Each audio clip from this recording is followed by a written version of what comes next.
This week we bring you round 2 of our Ugandan adventure, full of chimp tracking, banana gin, and of course, gorillas. Join us now as we start right away on day 3 of our Ugandan itinerary.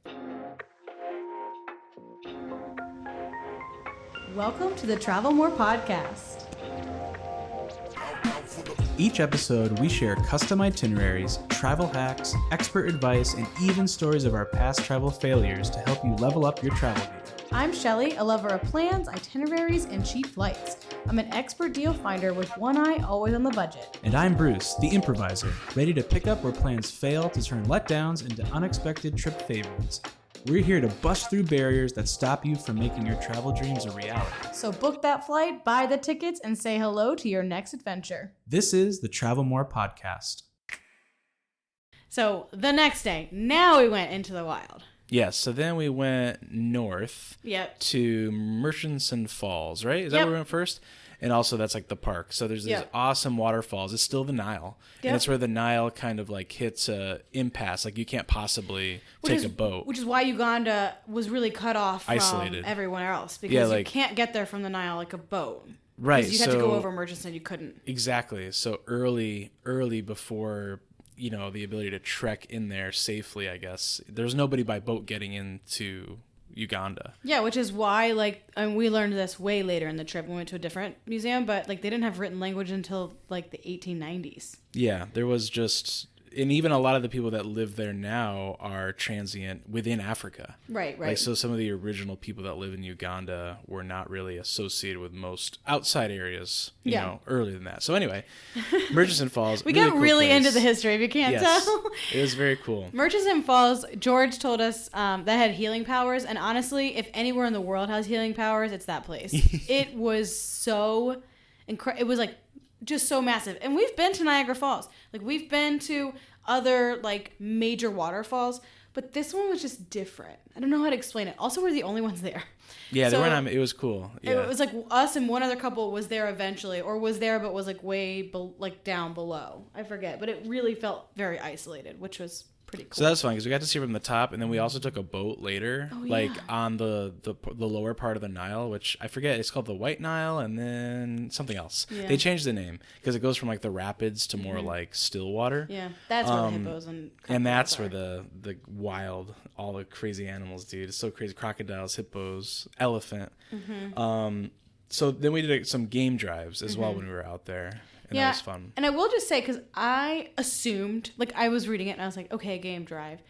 I'd never heard of that. I only hear of game as hunting game. Hunting, right. And clearly I didn't sign up for a hunting tour. So I was like, that must just mean an animal drive. And it does. So if you're sitting there going what is a game drive? It literally just means you're driving that safari vehicle through national parks. So national parks are interesting because I wasn't sure if they were a gated park. I wasn't sure what it was. It's is it a natural reserve, or is it really truly a park like our national parks? And it's much more akin to our national park. So it's not it is gated in some areas, obviously, to get in and out, but it's like a reserve. Yeah, but it's not I don't think there are fences everywhere. No, that's I mean. Yeah, no, I don't think so.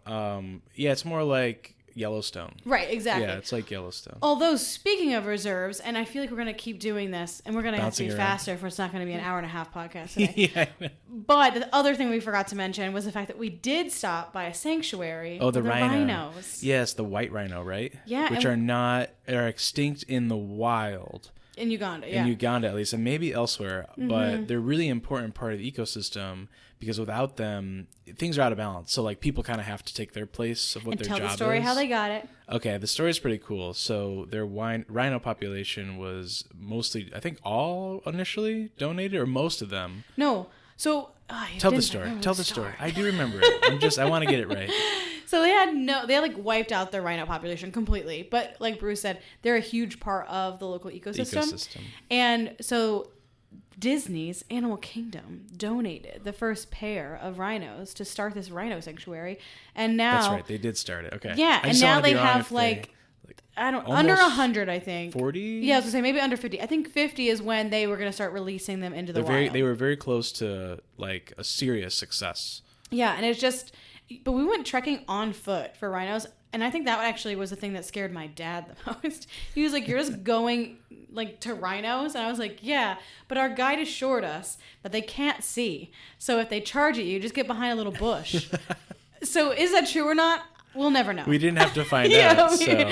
We'll never know. But I mean, there's like everyone there, like even rangers, they're all educated. Oh, and yeah. like they're like zoologists. Absolutely. And everybody knows what they're doing. And that reserve was different because it was fenced in. Yes, because but yes, right. The other parks are wildlife. Yeah. You know, so they're like Yellowstone. I just thought I'd mention it. So then we get to Murchison State Park or Forest. Yes. Yeah. So that's outside of the falls. And that one is like a true game drive. We went, we looked for things. I can't exactly remember what we found. I can't remember if we found the leopard the first day or if it was the second. But we found, a little bit of everything. Lots of antelope, lots of water buffalo, which also can't see, but they can hear you, and so they look at you like... And they smell. Yeah, they put their nose up, and it looks like they're like going like, what's up? Yeah. At you every time you look at them. Lots and lots of antelope. All kinds of birds. We didn't see elephants for a while. No, elephants came later. I think they were actually one of our last... I think they were our last big five. Yes, I think they definitely were. But anyway, let's jump around to some other highlights. Okay. So that was Murchison. I know we can talk all day about like each one of these experiences because it truly each day was filled with awesome stuff. Now all you guys listening know exactly why people have been like, okay, we get it whenever we bring up Uganda. This is why we had to let it sit for a while. We would have been too excited. We probably should have let it marinate even longer. That's okay. So yeah, let's do some highlights. That's probably better. So we did stay at a very cool lodge that was very like rustic. And then the next thing we did is we went to Kibale. Yep, Chibale. But it's with a K. But yes, it is Chibale. But it's Ch. Yes. And there we met Noah, another amazing tour guide that, again, we talk to all the time. He brought us into the actual community, and we met people. That was in Fort Portal, yeah. Yeah, Fort Portal. Yeah, well, that was when we were there, though. Yes. And then maybe one of the cooler things that, for some reason, like, just got overshadowed by all the other really cool things. But then we got there, I was like, oh, yeah, we're going chimp trekking. So that was our another thing. Chimpanzee trekking was... I know, it was like our primary... Scary. The best part about this so far, we haven't even talked about gorillas. Like, we went to Uganda to see gorillas. That was the last thing. Yeah. I mean, we'll get there. But there's only really two places you can go. Rwanda or Uganda. And Rwanda's very expensive. And you don't get, I don't think, as much of this other... You may get it as much. But when I was looking, it felt like you got more game drive type deals in Uganda. Yeah. We had so many other cool things. Like... before we talk about the chimp tracking with Noah and Fort Portal and everything, we had all these community experiences that we said before. And we forgot about the banana gin. That's with Noah. Yes, that's what I'm saying. Okay. But we talked about matoke, which are like the bananas are like plantains. But we also got to see someone make gin out of bananas. Honestly, I'm glad I'm not blind. Yeah. I was like... That was one of those moments where you do it. I've never felt more like Anthony Bourdain than like in that moment. Because you're like, I'm going to do it right now. And I'm like not sure it's the right choice. But like I'm here. I'm not going to be offended. I'm going to do as they do. Yes. So I'm just going to do it. And we're good. Everything was fine. Great. He was making it out of like an old... What kind of barrel was that? Oh, I don't know. It looks like an oil barrel. But hey, it was good. It was good. Everything was fine. And they sent us home with some. And now every time we see Jackson, which has only been one other time, but he's brought us more banana gin.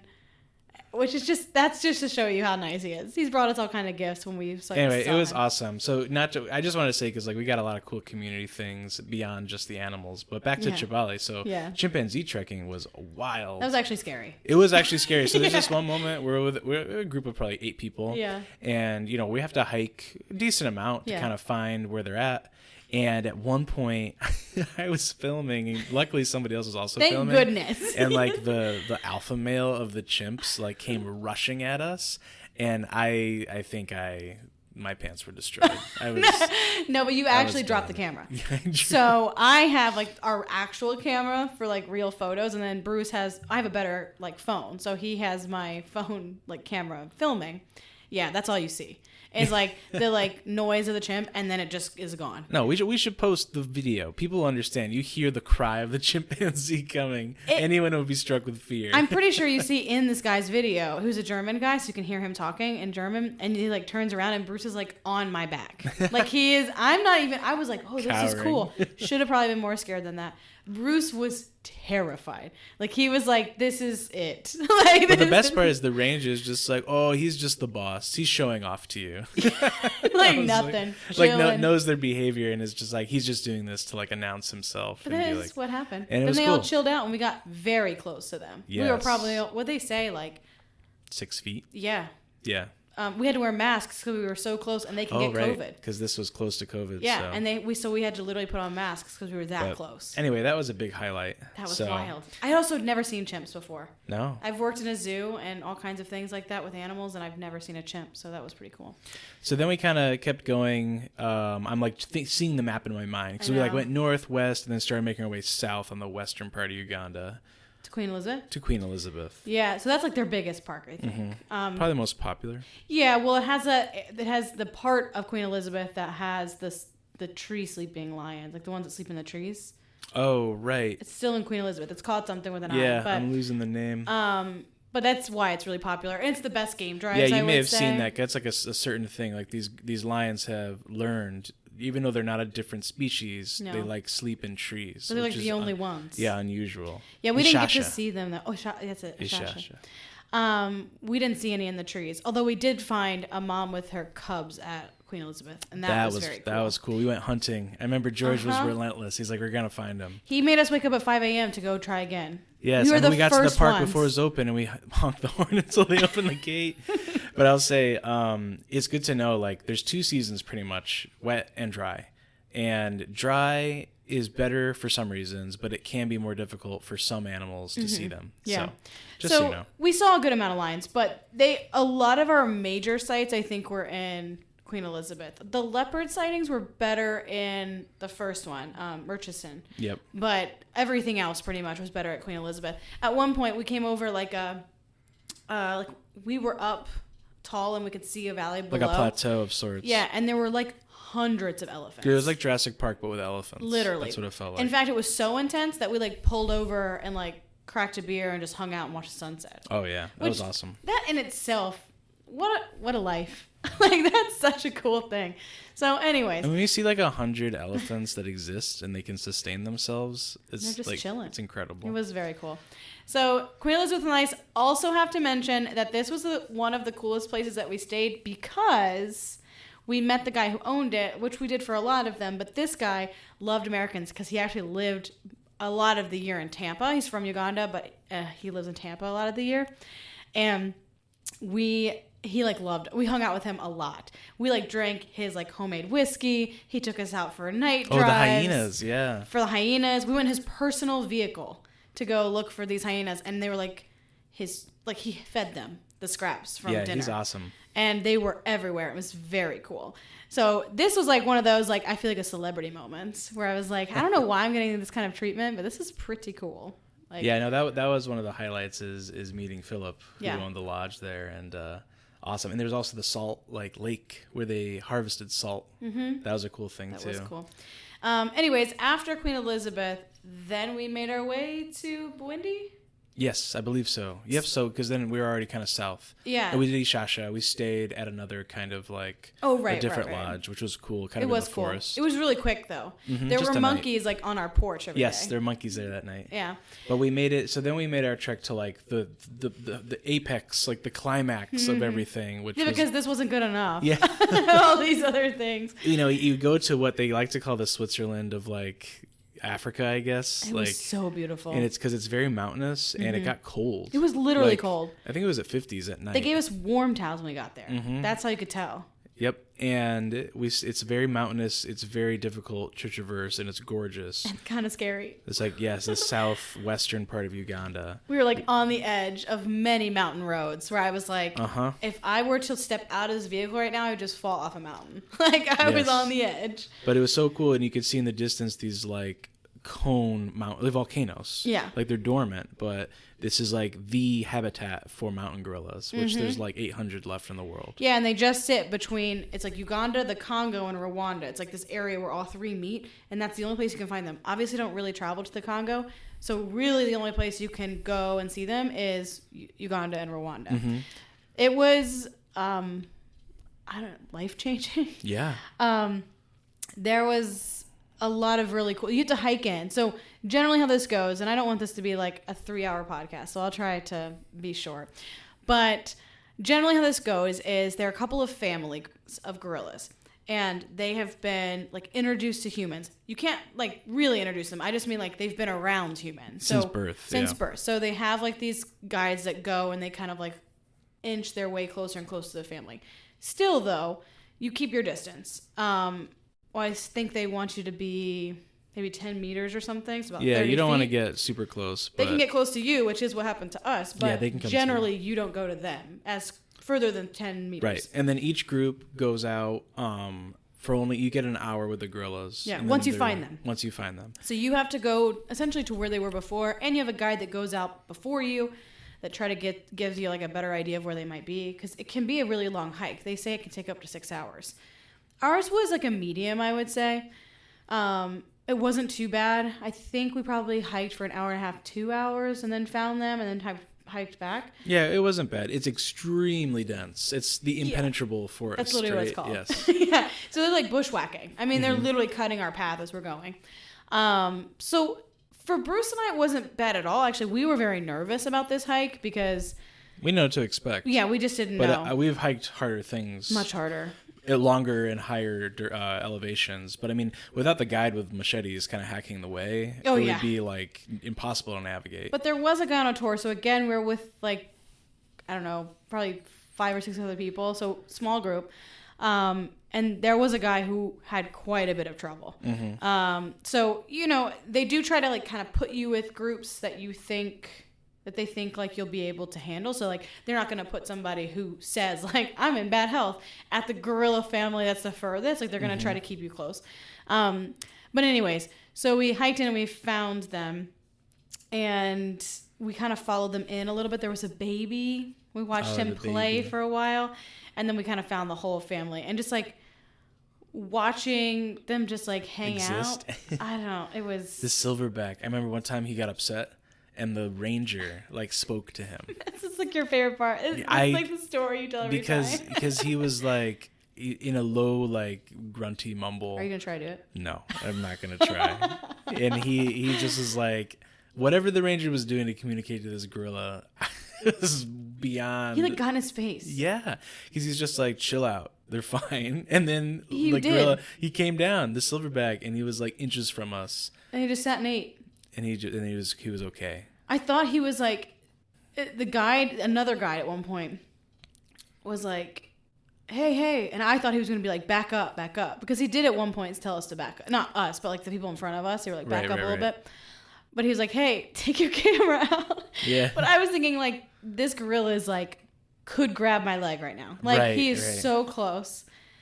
And he was like, get your camera. And I was like, oh yeah. Okay. It's funny too, because like, pretty much all of the rangers have a rifle. Yeah. And it's not, you think, because of the gorilla. And it's like, no, it's because of forest elephants. Like if you see when they want to scare it away. Or unfortunately, yeah. Not that I think that's common, but yeah, the gorillas are really not looking for trouble. No, they're very chill. They really like want to just be let be. Yeah. It was just a wild experience.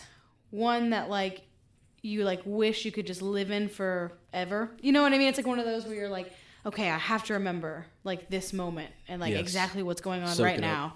Yeah. But just felt like also we were in Tarzan, which by the way, Tarzan is not, for some reason in my head, I'm thinking Tarzan's like in South America. It definitely is in like Uganda. Yeah, or Congo. Uganda. Yeah, it's one of those. But now I rewatch it with a new like love. A new love. It just looks so much like it. Like the forest did. Like it just had the same kind of trees. The canopies and stuff. Of like, dense rainforest. After that, I mean, that was the climax. So after that, we went to Lake Mumbaro. And we stayed at the Acadia lodges or cottages. And we didn't do anything. We were so exhausted at this point. Yeah, there were activities. Like, what activity do you want to do? We're like, nothing. We're like, we just want to drink tea and hang out. Which was fun. Which was great. I had a friend, I posted a video of like going through the cottage. Like I did a tour for all the different lodges. It's on my Instagram. But the one I got to the Acadia cottage, my friend, because I like opened the door and like you can see the view that we had from our porch. And my friend like commented and was like, I literally gasped. Because like... It's gorgeous. It's it's just so gorgeous. Like it's like a picture. Like it doesn't even look real. So we were like, we're fine just to hang out and like have tea and dawa tea and hang out. And that's what we did. And then finally we went to Maburo. That was where zebras are. Yes, because that was our last little thing to find was our zebras. That one, I don't know that they'll probably go back to that lodge. It was not bad. Well, that park in particular has kind of gotten infringed upon by cattle farming. Yeah. So it is one of the only places you can see zebra. So that was. I don't know that they would skip the whole park. I just don't know if they would trust that lodge because I felt like there was some weirdness here and there with the lodge because there's just not a lot of people. Yeah, I think it was a low season for them and COVID. So yeah, I just remember like they didn't come and greet us with our normal juice, which of course Bruce and I were like, that's fine. But George was like, it's not fine, and we're like, okay, George. And so he was like yelling at the staff to be like, what's going on? I have people, and we're like, literally everything's fine. Yeah. Like, also, we just spent 16 days in Uganda. Like we're living it up. Yeah, we're good. So, anyways, and then we went back to Kampala after that and had another like little half day tour. Don't forget Jaja.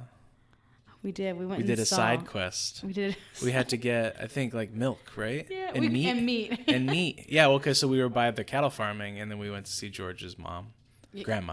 Yeah, and we brought her just a plastic bag of meat and like milk. And then we dropped her off to get kerosene so she could light her lamps. Because there's no electricity, right? Yeah. We couldn't find her, and even George couldn't find her. So when I say that there are no street signs, there are no street signs. Like George had to be like, I think it's like by this kind of looking building, and then I turn here, I think, and he like pulled over and like asked like the kids on the road. Yeah. So it's like one of those, like it just was hard to find things. It's such a different type of place. Somehow we've gotten through this entire thing and we're almost done. So if you're sticking with us this far, God bless you. But we've gotten through this whole thing and we've not mentioned Benange. Oh, the brewery. Yeah, the brewery. We got this beer. It's a local Ugandan brewery, which we love going to breweries, but we're like, what the heck? So it's this local Ugandan like craft brewery that had IPAs. It just is, the whole thing was wild. I think it was like 2 random Belgians or something. It was. That like they're like expats. This. Yeah. But we loved it. Like we got it all the time. Like when we went to these different places. And so one day we were like talking to George and we're like, hey, that last day, can we go find the brewery? Because like it exists. Like I can look it up online. And he's like, I can try. And I didn't really understand. I was like, what do you mean? Like we could just go. Like it, go on the map. Right. And it was just not easy to find.